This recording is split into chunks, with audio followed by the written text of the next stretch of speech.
Made my first trip to Carowinds, and I only had one day at the park, but it was empty, so I felt like I got a pretty But good I was feel looking of forward. the park, and I'll mention where it can be a little different later on. I had a fun time at the park. It's a good park, and I want to go again, but the best way I can describe this park is full of potential. It's not quite there yet, but it has a chance to be a great park if Cedar Fairs wants to do that. Great tone setters to start the day. Great massive coaster placement. Fury and Intimidator are the two biggest coasters the park has, and as you drive into the park, they just welcome you. The main pathway bridge, Fury, goes over and under you, creating an incredible atmosphere and level of excitement.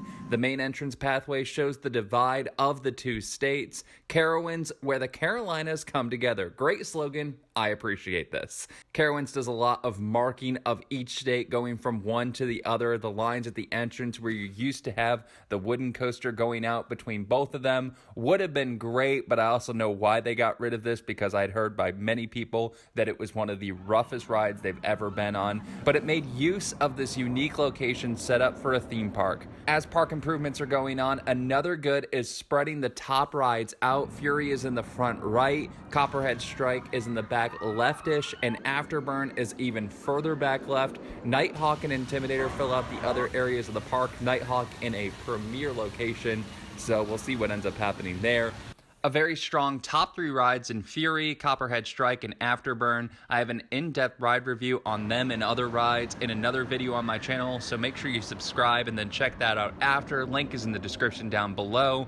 All these things set Carowinds up well, but where they're still in the showing great potential stage is the next punch after a strong top three rides. Intimidator is fine, fun. Nighthawk was closed, but people have told me it's decent, but a rough flying coaster, so that doesn't shock me. That's a good 7th and 8th best ride. The flat ride Electro Spin that I wanted to ride was closed when I attended as well, which looks like it could fill out a little bit of that spot, but you still have a huge fall off between 3 and 4 and a major fall off after that. Now for what can be done to have Carowinds fulfill its potential. Number one, for 2023, simple but easy, affordable improvement. Convert Vortex to a floorless. It's not my favorite conversion concept, but it will turn this ride into something worth going on and not a very painful experience. Number two, for 2024, big investment. RMC Hurler or whatever you want to name it, it needs to be done. This ride is brutal.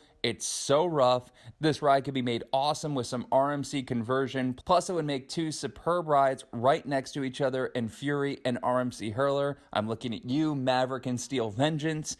Number three, 2025, I say addition by subtraction. Tear down Ricochet, the Wild Mouse ride, and Carolina Cyclone, and pick up an area in the park to modernize and retheme a bit. I suggest near Crossroads and Boo Blaster.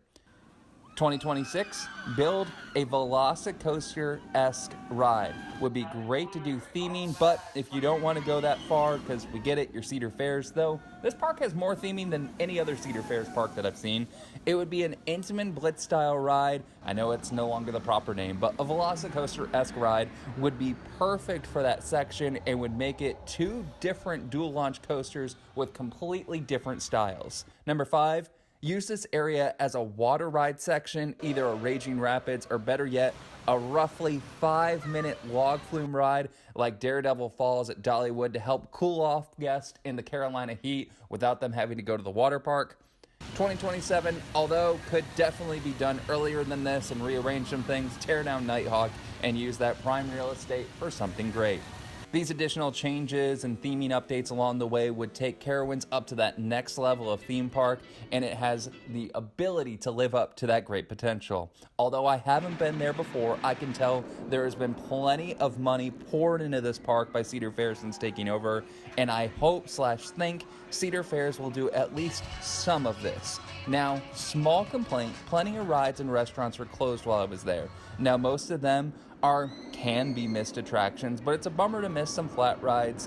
Now, I'm not holding this too much against Carowinds because the major rides were all open, and I assume so much was closed because it's a very slow day during the week when kids were in school, and we all know the current staffing issues, but it was a small annoyance that needed to be mentioned. Overall, Carowinds is a park full of potential, very solid park, and should be on every coaster fan's list. Yes, you will end up running back and forth to the top 3 coasters, but they are 3 top fun rides to run around to. Thanks for watching, and don't forget to like and subscribe and check out other Carowinds videos or anything else I got on the channel.